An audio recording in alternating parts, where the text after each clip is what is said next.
Just that voice of a Almajirai child crying, saying, Sadaka, Ya Almajiri. I'm sure we are all used to this. And we see it, or we don't see that child, and we don't understand that cry behind and the fear in that child. The child is scared of being raped or him raping someone.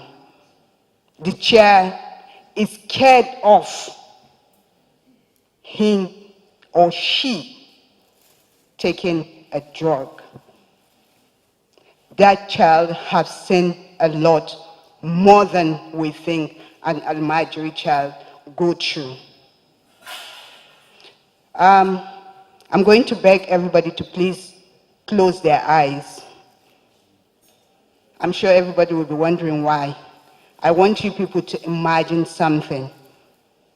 Imagine a child and living in a condition that is worse. I'm not going to mention any kind of condition, but I want you to imagine that. Then, imagine that child is a girl, not an Almajiri boy child. Then, imagine that child is yours. Will you be able to sleep or eat? This is one of the problems I have been facing. It took me 7 years to understand menene Almajiri. What is Almajiri child? We have a lot of NGOs that deal with Almajiri, but we need people that fear Allah, that have passion, that love children. These children need love, affection. It's not about financial gain.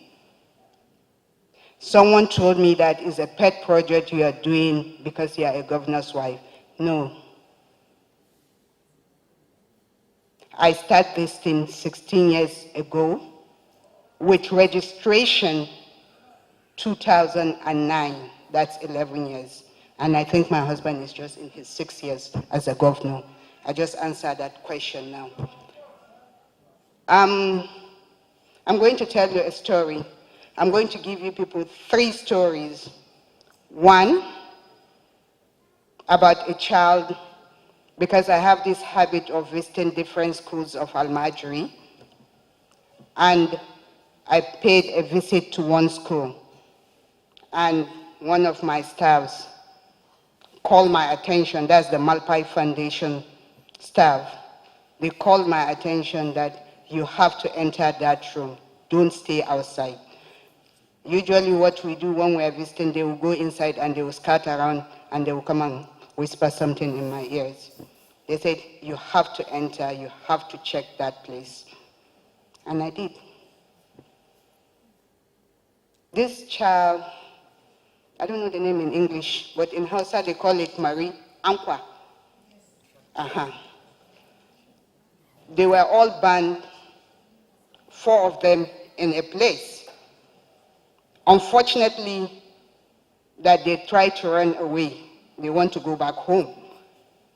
And for their punishment, they have that on their leg.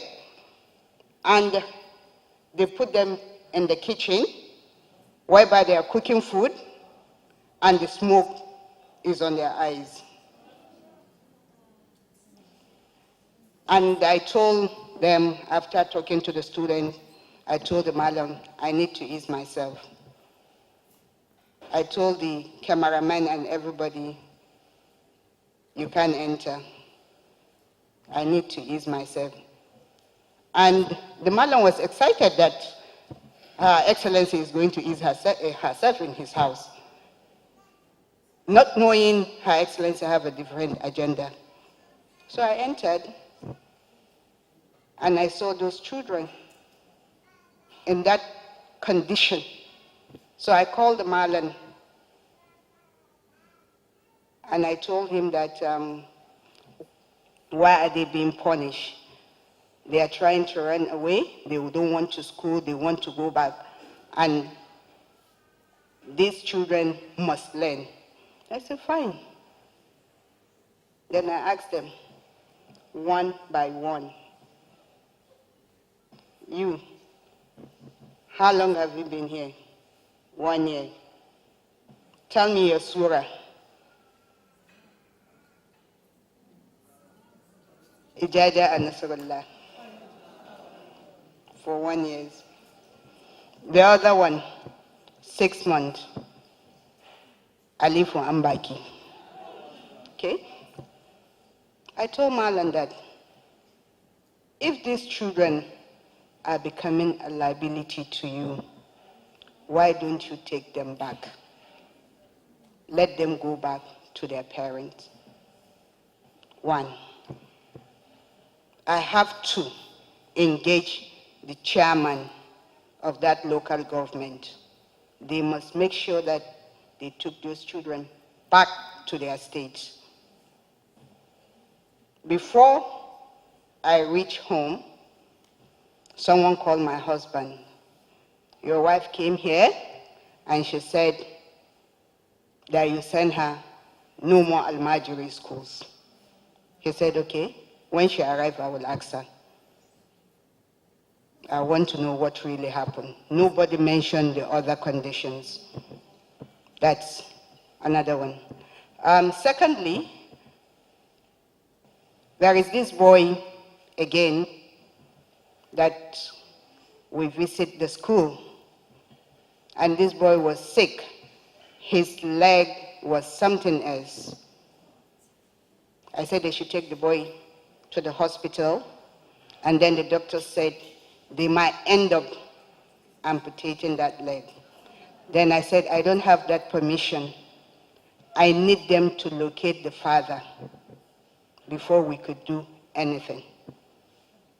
Amazingly, it took us 1 week to locate that boy's father, a whole 1 week. The first thing the father said to the boy immediately he arrived was, Sakarin banza, na turo ka kai karatu, kana neman ka zama musaki. I will translate that one. He sent him to come and seek for knowledge, and the boy wanted to become a handicap. And I was standing there. Then I asked the father, the kai da dan wane ne Sakarai? Between you and the boy, who is a fool? The annoying part is this boy have been schooling for 2 years without seeing his parents. That's why I asked the father, who is the Sakaran Banza between the two of you? That's another one. Then I'm going to talk about something that will make everybody laugh now.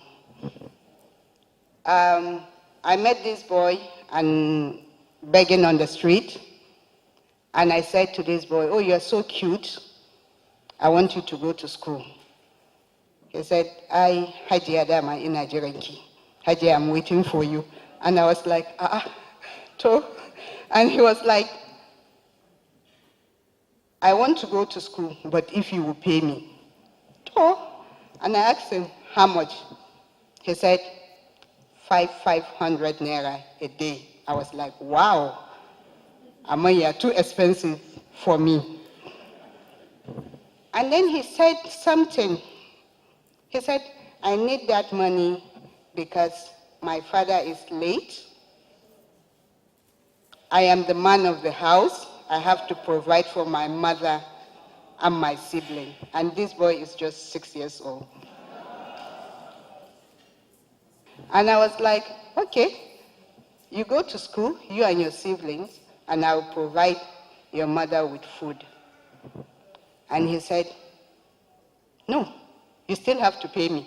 I was like, okay, how much? He said, 100 naira. I said, no, 20 naira. Haji, you're too cheap. And I said, I knew you are too expensive. So at the end of the day, to cut this story short, this boy is now a graduate in Polytechnic, Kebbi State. I give this example because they said I should share my experience. Your Excellency, thank you very much for giving me this podium to express my experience all this while. I've been talking about Almajirai. Some people will laugh at me saying I don't have a focus or direction. I am so glad that everybody now is talking about Almajirai. I am short of words. I am excited just like a small child that is being presented with a candy. To me, this is a candy being presented to me. Because this is something that we all need to look into. This is something that will affect us one way or the other. These children are the future of this country. How do we look at our future countries and leaders if we don't help them? We might decide to say we are going to stop all these schools, but is it the real solution? Is that the solution? We have to think before we act. We have a lot of child right laws that is not working. It's not working at all. We have to sit down and know or make a better law that will help these children. As much as we are saying poverty, yes, it's poverty, but at the same time, we abuse the culture and the religion entirely. We have to involve these Malans and our royal fathers and our leaders. Thank you very much.